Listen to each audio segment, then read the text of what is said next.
It's my huge pleasure to welcome Dr. Caroline Campbell to give the talk to us today, and who better when the subject is Renaissance paintings at the National Gallery.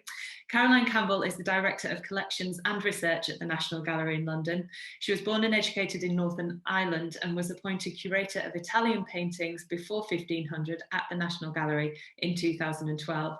And before that, she was at the Ashmolean Museum in Oxford and the Courtauld Gallery in London. Caroline has curated many exhibitions on Renaissance, early modern, 19th and 20th century art, and is particularly interested in the reuse of Italian Renaissance art by 19th and 20th century artists, which is a wonderful interest to have for the talk that she's going to give us today. Thank you very much, Caroline, and welcome. Well, thank you, Sarah, and thank you all. Welcome. I'm very delighted to be talking to you today.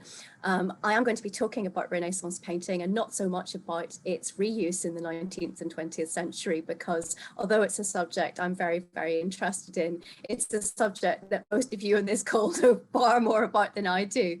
But I have very much enjoyed thinking for this talk about the relationship between the Renaissance and the Spring. And as Sarah said, there could be no better time, really, no better day for a subject and a talk on this thought. Like Sarah, for me in South London, it's completely beautiful here. I even went into Hyde Park this morning and saw ducklings wandering around, so it really does feel like spring. So I'm going to start by sharing my screen, and I'm going to take you back to 15th and 16th century Italy and remind us really that spring, of course, something that happens every year, has been happening every year for a long time, and it's something which has meant a great deal to many artists. And of the artists I'm talking about today, Botticelli and Titian, one of them we know in particular, Botticelli, was very close to Evelyn de Morgan's heart. Now let's see if I can share my screen.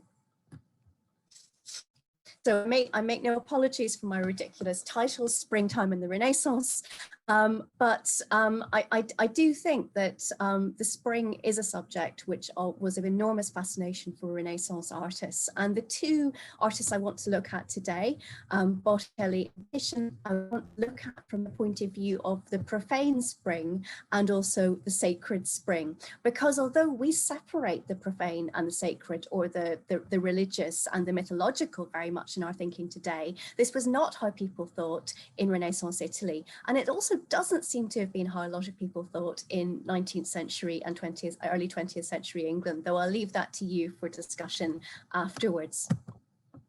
Let's see if I can get my presentation to work, and I hope you can see the slides on the screen. Now, Evelyn de Morgan in particular, William as well, but Evelyn particularly, has such a strong engagement with Italian Renaissance art. I'm showing you here The Prisoner from the De Morgan Foundation collection. And this is very, very much based the profile position that the prisoner is shown in, the way in which her hair is coiffed, the way in which she's shown as profile and is placed at a window, is profoundly indebted to Evelyn's very intense study of Italian Renaissance painting at the National Gallery and also in Italy. And I'm showing you here the picture by Evelyn, which I first became aware of, probably like many of you, on greetings cards. I think this must have been on hundreds of Medici Society or other sorts of things cards in the 1980s and 1990s when I was a child and a teenager. And so I knew this painting long before I knew it was the work of Evelyn de Morgan. Of course, it's called Flora, and of course, it's got a really sophisticated riff on this great painting by Botticelli, the Primavera, which we know that Evelyn copied and looked at over a lengthy period when she was in Florence in the 1890s. Now, Evelyn also was very interested in the art of the Italian Renaissance as it was shown at the National Gallery in London, because the National Gallery, although it's the British National Gallery, and although it's a collection of Western painting from 1250 to 1900 thereabouts, one of its very strongest concentrations is on the art of the Italian Renaissance. And in fact, you could say that you can see the Italian Renaissance better in the National Gallery than you can see at any other place in the world. It's certainly the only place in the world outside Italy where you can see great examples of Italian art from every part of Italy. And that's because Sir Charles Eastlake, the gallery's first director, and his predecessors really prioritized the collection of this work. And they and their colleagues went around Italy to every small city, town, practically every church in those places, looking for paintings which they could bring back to England, because the National Gallery they wished to create was one that was enabling artists to be able to study from, British artists, to be able to learn the best of the art of the past to improve the art of the present. And for these people and for their contemporaries, there was nothing better than the art of the Italian Renaissance. So I'm showing you one of the pictures that we know that Evelyn De Morgan saw as a student and young woman in London. It's a painting which actually it's quite difficult to see at the National Gallery today, because for most of the last 40 years, until about 10 years ago, it was assumed wrongly to be a forgery.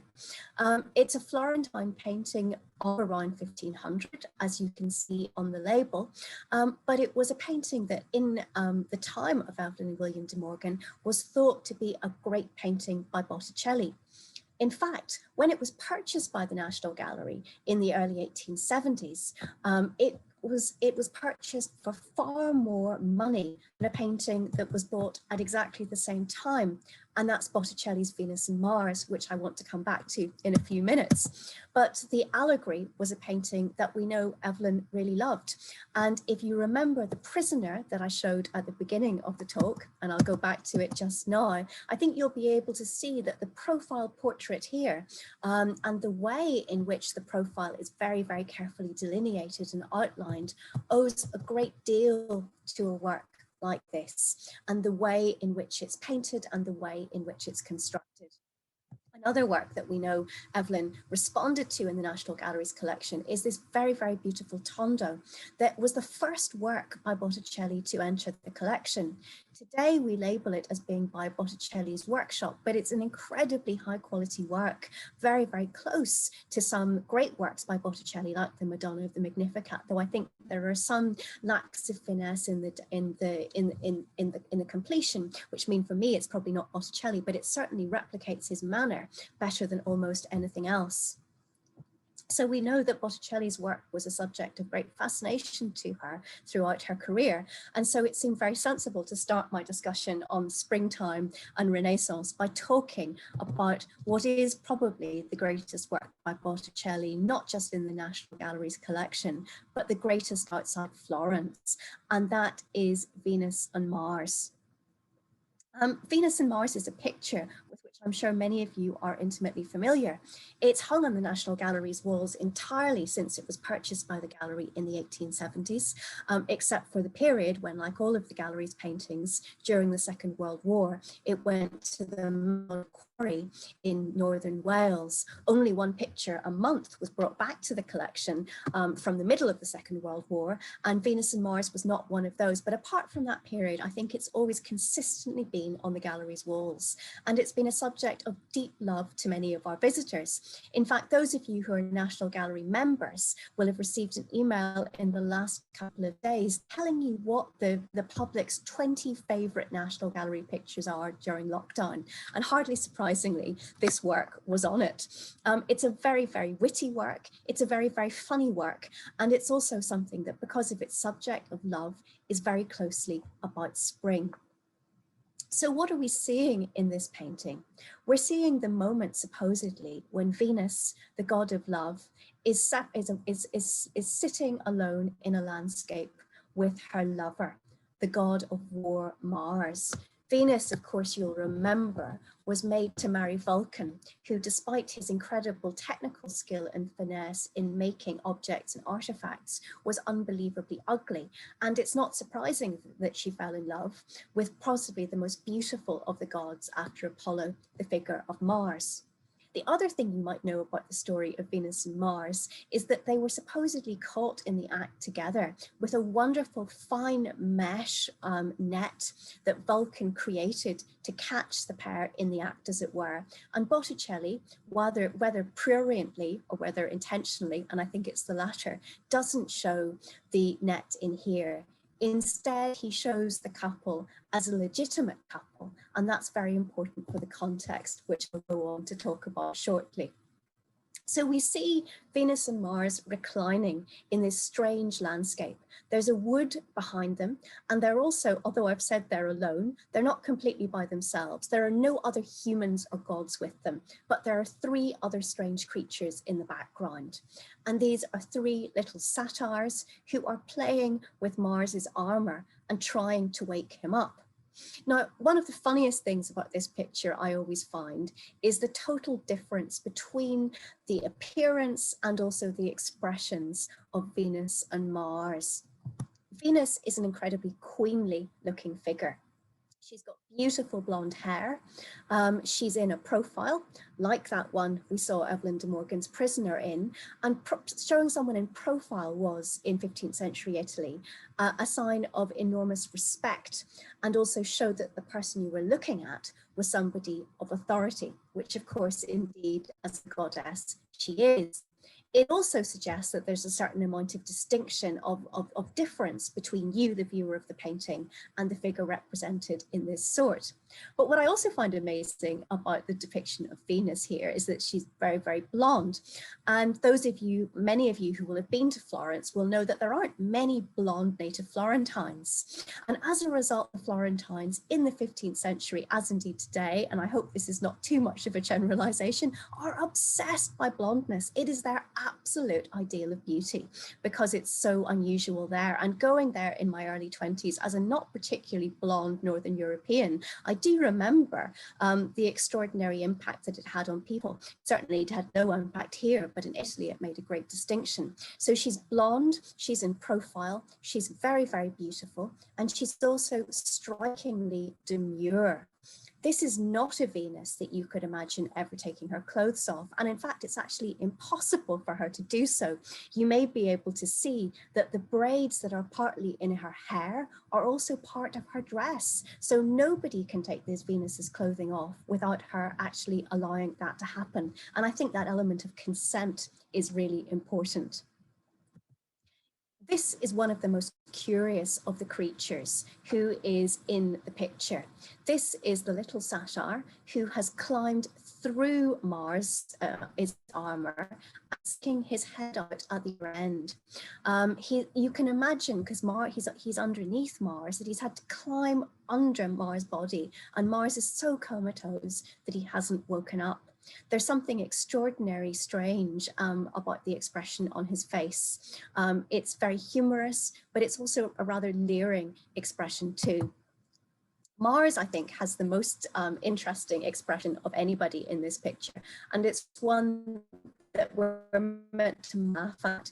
He is sleeping so soundly, we can only imagine what he and Venus have been getting up to, which has led to him sleeping in this way, that he cannot be woken up at all.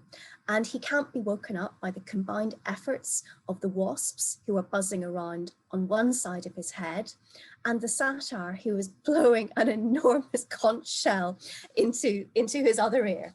And I love the way in which Botticelli, in of course a picture that is silent, as of course it has to be, gives this sense of unbelievable noise, of raucousness and activity. It also is a marvelous contrast with the demureness, with the quietness, with the calmness of Venus, who is watching the crazy scene that goes around her and seems completely unperturbed by it. If I go back to an image of the full picture, you'll see that also she is holding her body in an entirely demure fashion. Her legs are completely covered. In fact, the way in which one leg is over the other is based on Botticelli's study of a classical sculpture, whereas Mars' body, not just his head and his face lolling back, is completely akimbo. We can see everything about Mars. We can see very, very little about Venus. And I think the combination of the humour and the sexuality of this picture and the spring-like setting in a forest with a wonderful green verdant sward behind and mountains distantly available behind is absolutely key to what the purpose and function of this picture would have been. This belongs to a category of painting that are called spalliera, and that means the word comes from the Italian word spalle, or shoulder. They were paintings that were intended to be put at shoulder level, and they were placed in a room that was a very important space in a Florentine 15th century palace. It was a room called a camera, or a chamber, and it was a space where both public and private things happened. It was in a sense the inner sanctum for the man who was at the heart of a family grouping. It was the place where he would sleep formally with his wife for the formal process of producing children, which was after all the purpose of marriage in 15th century Italy.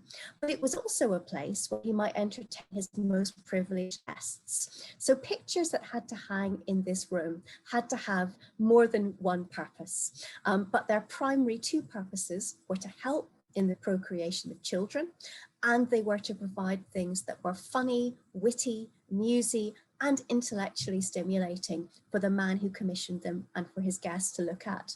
And I think Botticelli really pulls off this rather complicated brief, which many artists struggled with in absolute spades. It was believed in 15th century Italy that if you looked at something beautiful at the time of procreation, particularly if you were a woman, you would produce beautiful children.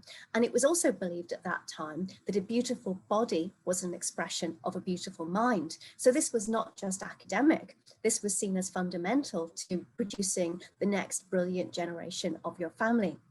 And these pictures were also meant to be, as I've said, funny and witty.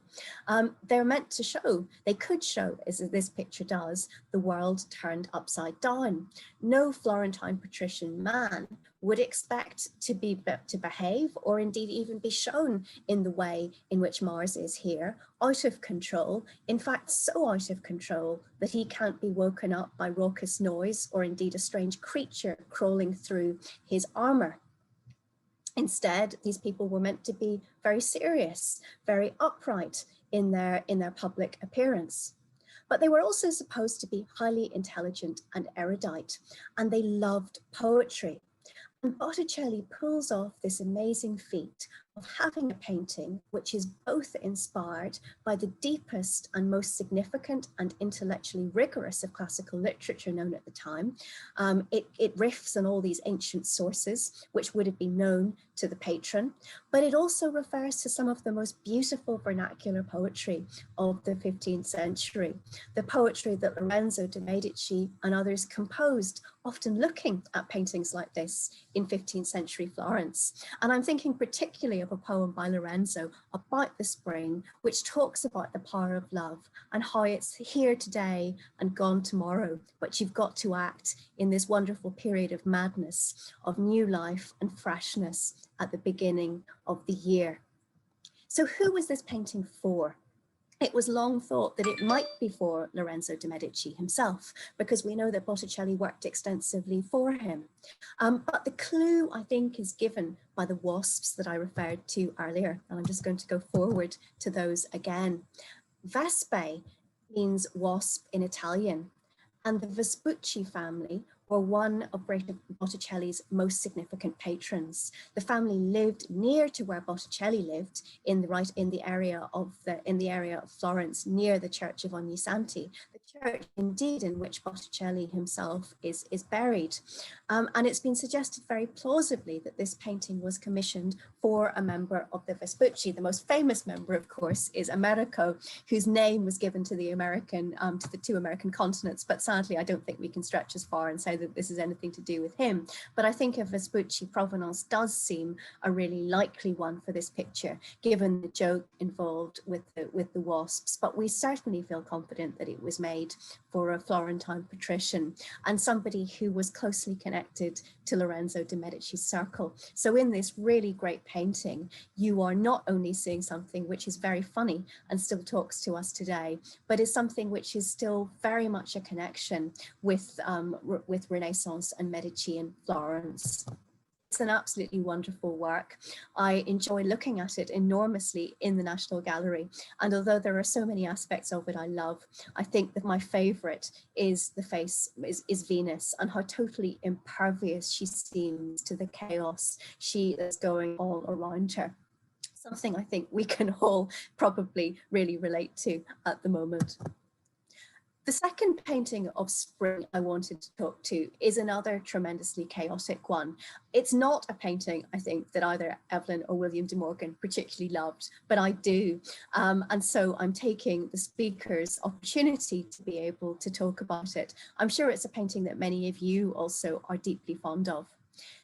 We're now moving from Florence in the 1480s to Venice, or rather Ferrara, in the 1520s, and Titian's Bacchus and Ariadne, one of the first great Renaissance paintings to enter the National Gallery's collection. It has the inventory number NG34, which means that it came in very shortly after the gallery first opened to the public in 1824.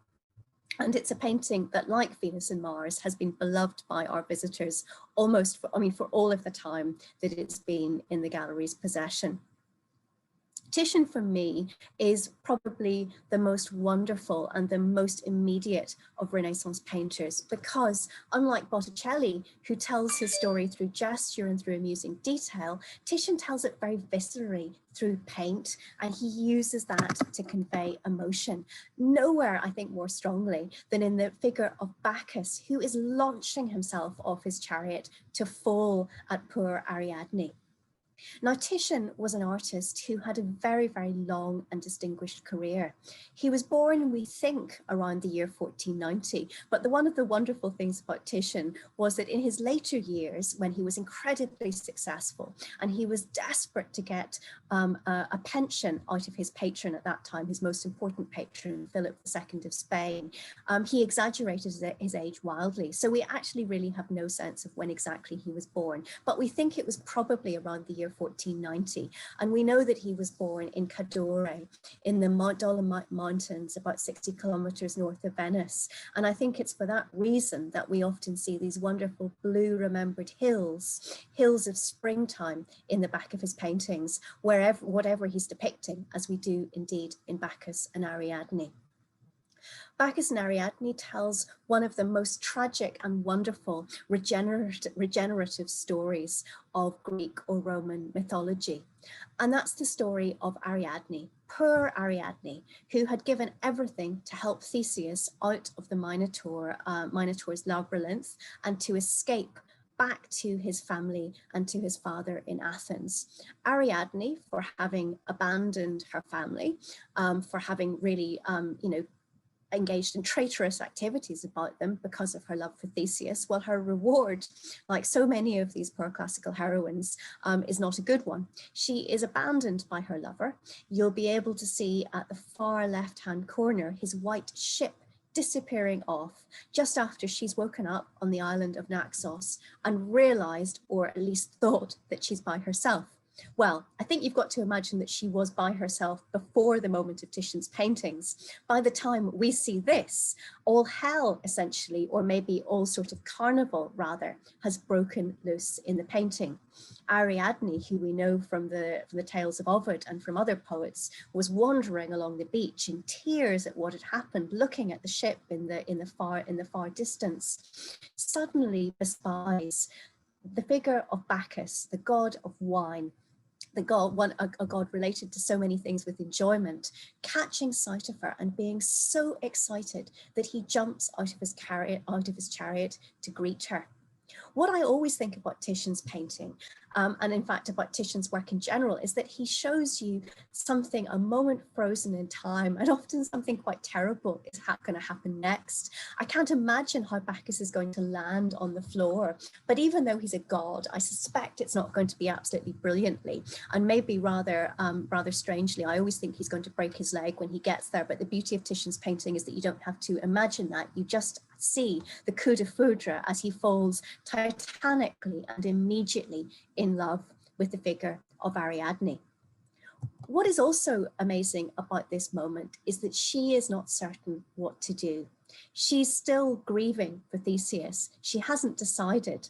And you get that sense of that with her hand that she puts up so that Bacchus is looking directly at her, but she, like Venus in Botticelli, is in profile, and what her expression is, what her feelings are somewhat hidden very deliberately and very, very cleverly. She's also pulling her drapery round her, as if she's saying, look, stay away from me, I'm not sure what to do. But at the same time, Titian's wonderful use of this great blue, this wonderful ultramarine with a red sash, draws attention to her and makes it absolutely clear that she and Bacchus are the two focuses of this incredibly busy and confused painting. There is so much going on in this picture. It's partly because Titian was really trying to show off, to show that he was capable of achieving what was called a historia, or a composition based on a compendia of ancient texts, and also actually a compendia of ancient sculpture. The figure here you see of one of his companions, his backhands covered in snakes, is a quotation from the most famous ancient sculpture of his day, the Laocoon, which had been dug up in the early 1500s in Rome, and knowledge of which had come to Venice, as indeed of most of the rest of Europe by this stage. And Titian's painting, which we know was one of a set commissioned for Alfonso d'Este, Duke of Ferrara, was Titian's real calling card for the Duke. It was for the Duke's special, wonderful private room in the castle of Ferrara, the alabaster chamber, where it was shown with sculpture, ancient and modern, and intended to be with other paintings by the great artists of this time.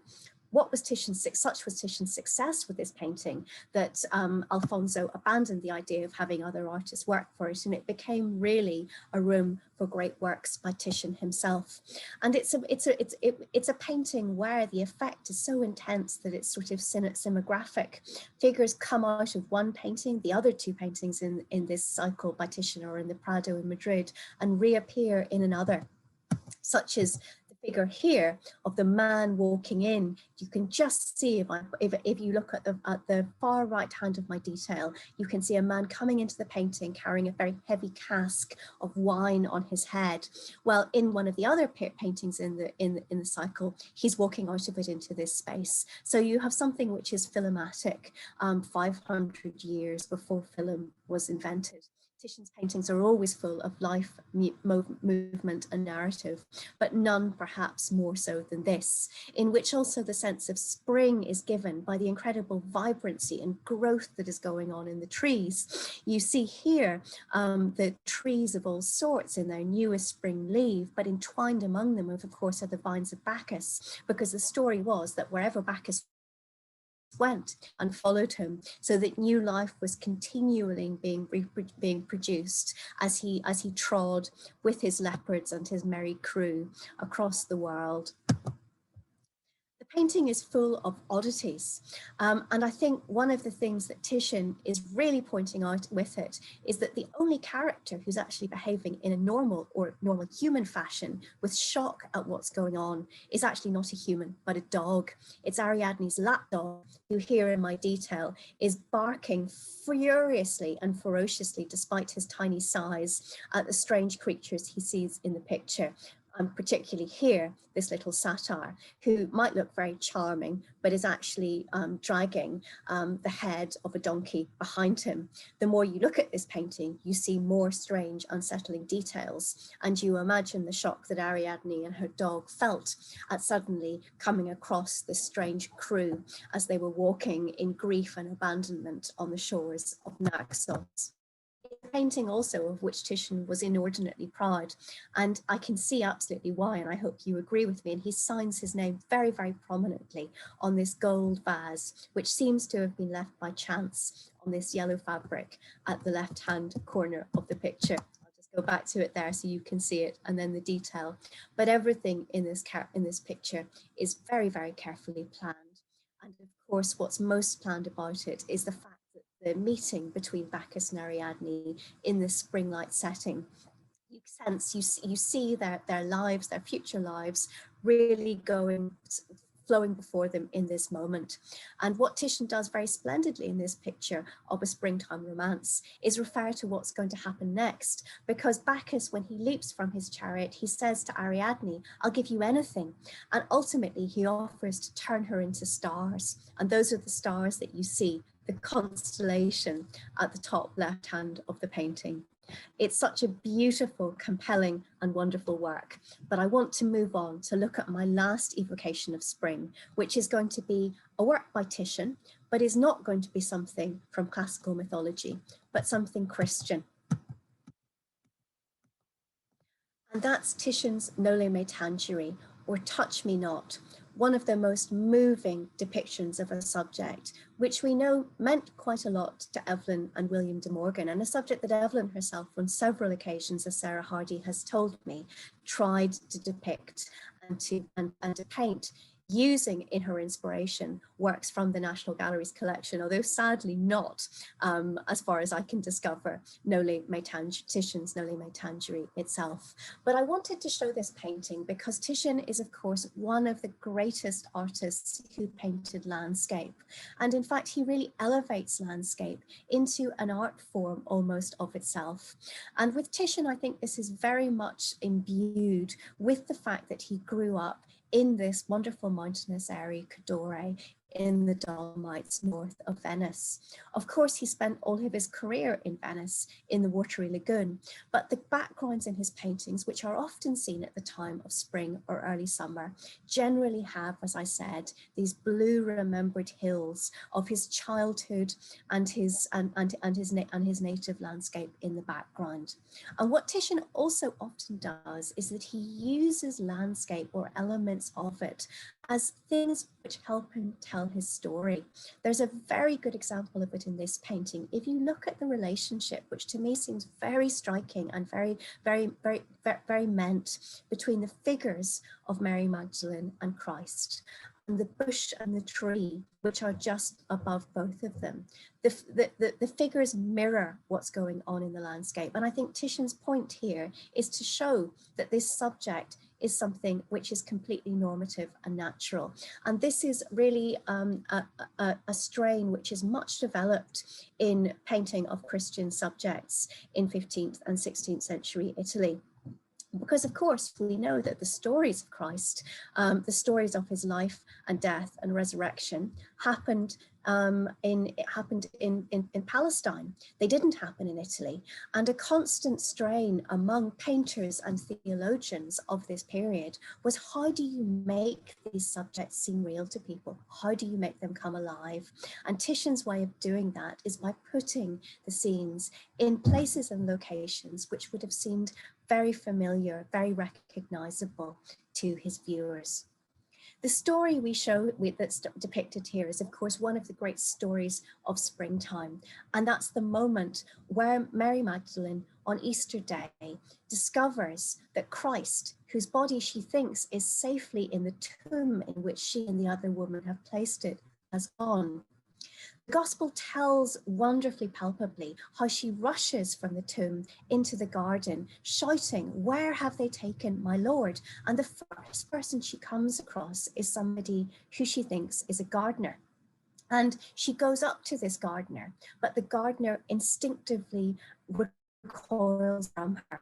And this is the wonderful moment that Titian shows in his painting. You can see that the figure of Christ is the gardener. You can see that he's holding a hoe in his hand.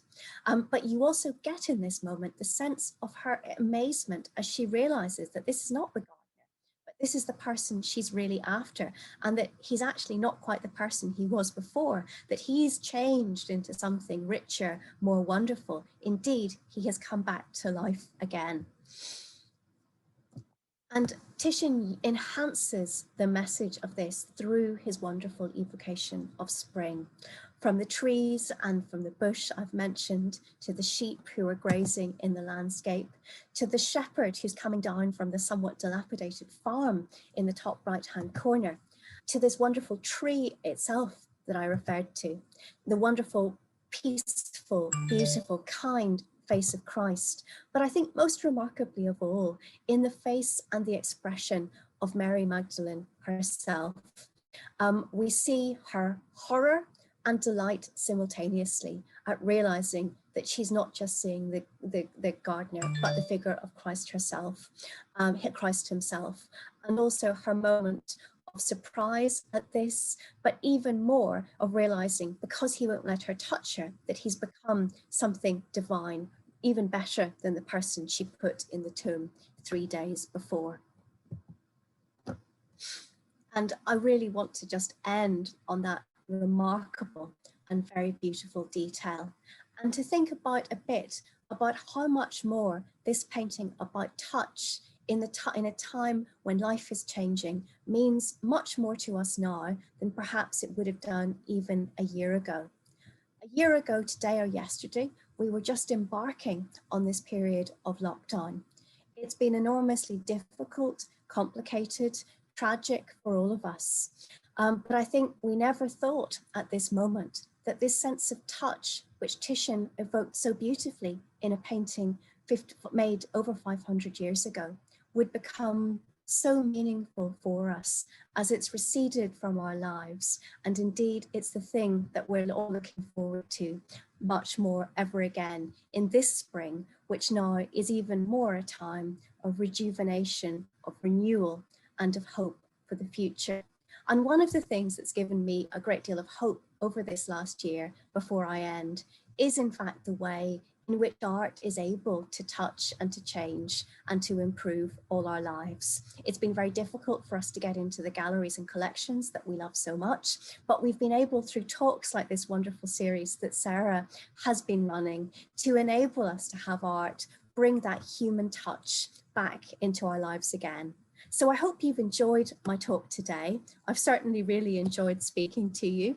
I'll stop sharing now, and if there are any questions in the chat, I'd be very, very happy to answer them. But I very much hope that we'll be able to see you when we open the National Gallery again, which we're hoping is going to be on the 17th of May, and that you'll be able to see this and other great pictures about spring, and other paintings which meant a lot to Evelyn and William De Morgan, and to many other artists of the 19th, 20th and 21st centuries. Thank you. Thank you so much, Caroline. That was just such a wonderful thing to do on a day like today, is to take a deeper look at those Renaissance paintings and really think about the springtime and what that sense of renewal meant in the pictures. I do have some questions, so do keep those coming in, and I can put a couple of those to Caroline. The first Thank you, Sarah. Yeah, to get straight to it, the first one is, in Botticelli's Venus and Mars, there's a very white flower that has been dropped on the ground. Does that indicate anything? And they've asked specifically if that might indicate the loss of virginity. Right, well, I'm going to go back and share my screen so we can look at the pictures again together. Let me go backwards.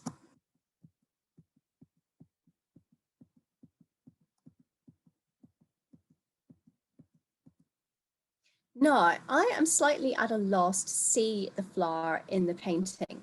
I know there is a, I'd be very grateful if you could point this out to me. There's a very beautiful white flower in the foreground of Titian's Bacchus and Ariadne, but I have never seen a little white flower in Venus and Mars, so I would love it if you could show that to me.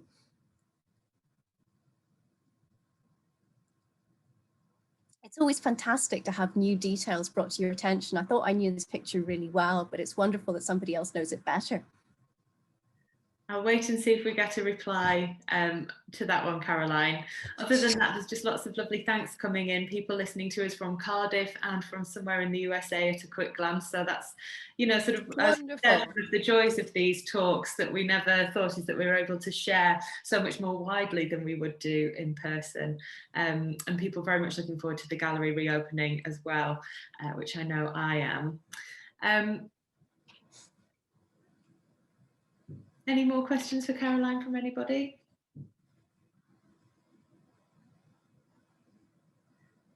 Yeah, someone's mentioned Evelyn De Morgan's Ariadne, quite different. Yes. Titian's. Hers is a much more sort of relaxed, peaceful one. And actually, whilst we're looking at Venus and Mars on the screen, the pose of Venus is incredibly similar to De Morgan's Ariadne, which is what the comment is saying from Anna. So thank you for that observation, Anna. That's absolutely correct. And you know, it is really wonderful because I don't know if people know, and why should you, but I worked at the National Gallery for about 5 years, which is how Caroline and I know each other professionally.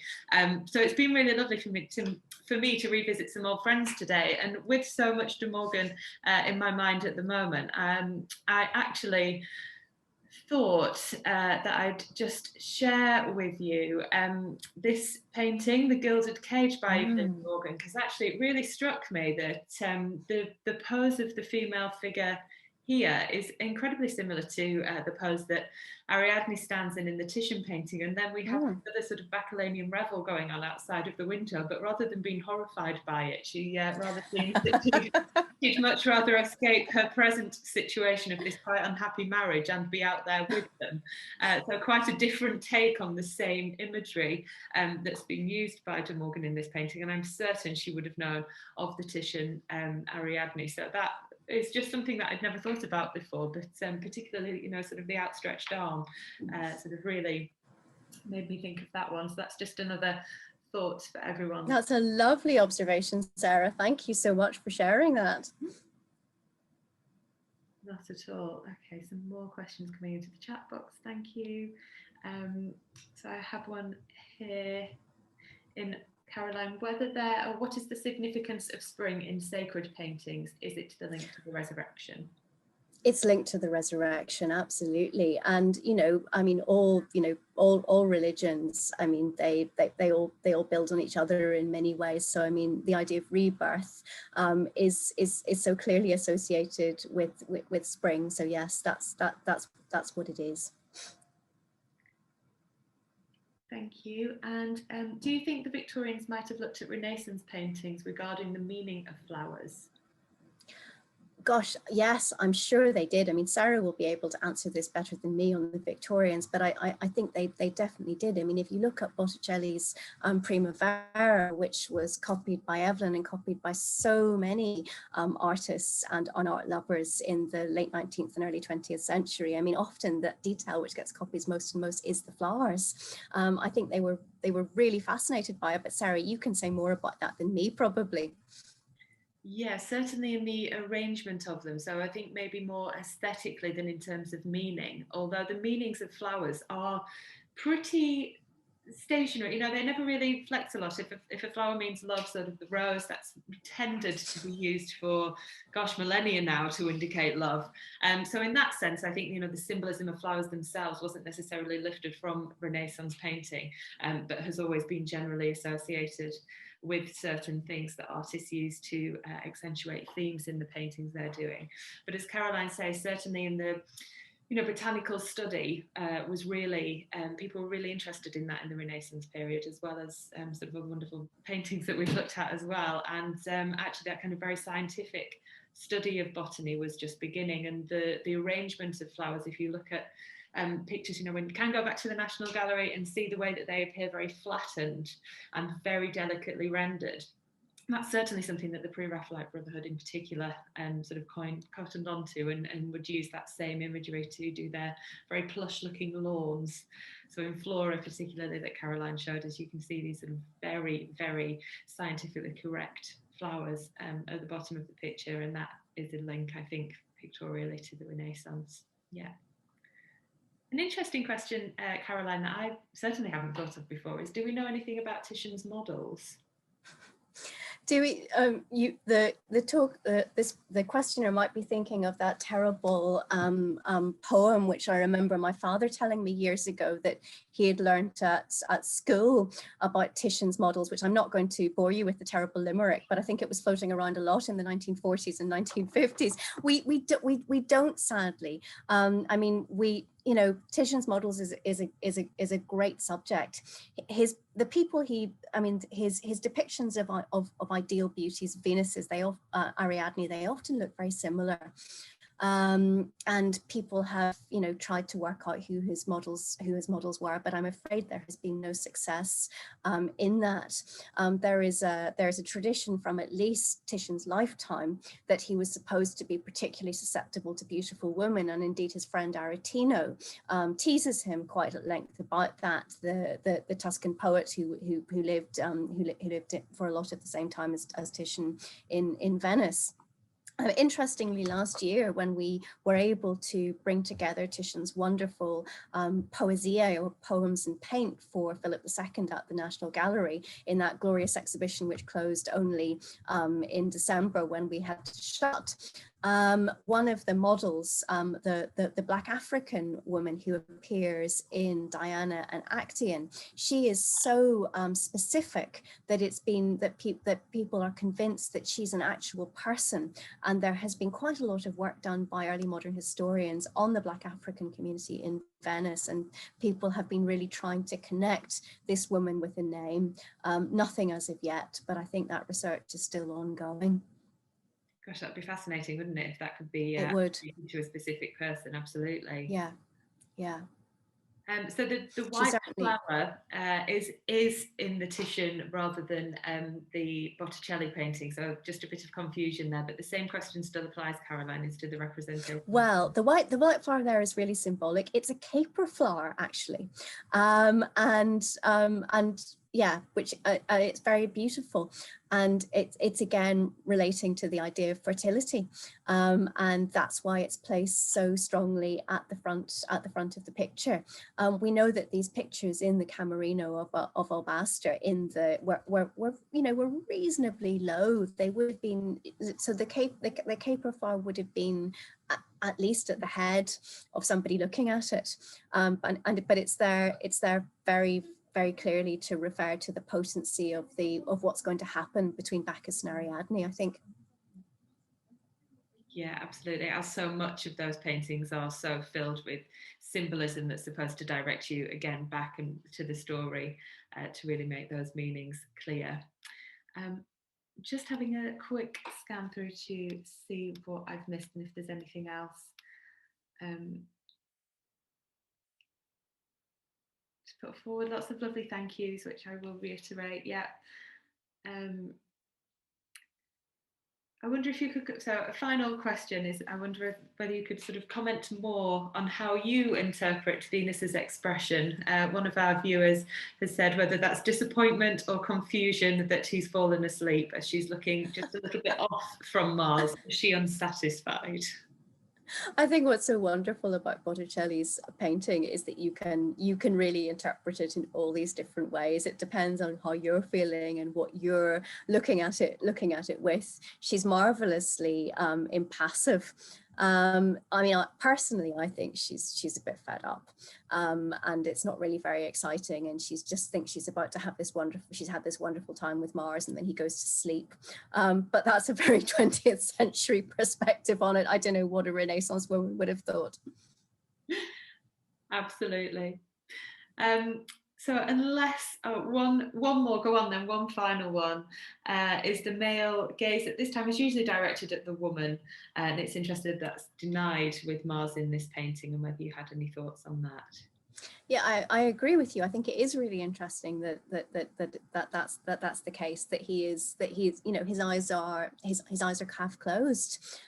He's not looking. Yeah, I just think that it's a really sophisticated painting, and it is it makes, you know, we know that 15th century Florence was a completely misogynistic culture. I mean, it was. I mean, women were denied any form of role except through marriage and childbearing, and or being a nun. I mean, that was really what they were allowed. But yeah, there is a lot of possibility that is suggested in Botticelli's painting, even in a humorous sense. And so I think we have to be very careful with how we interpret what actually happened in past societies and past relationships.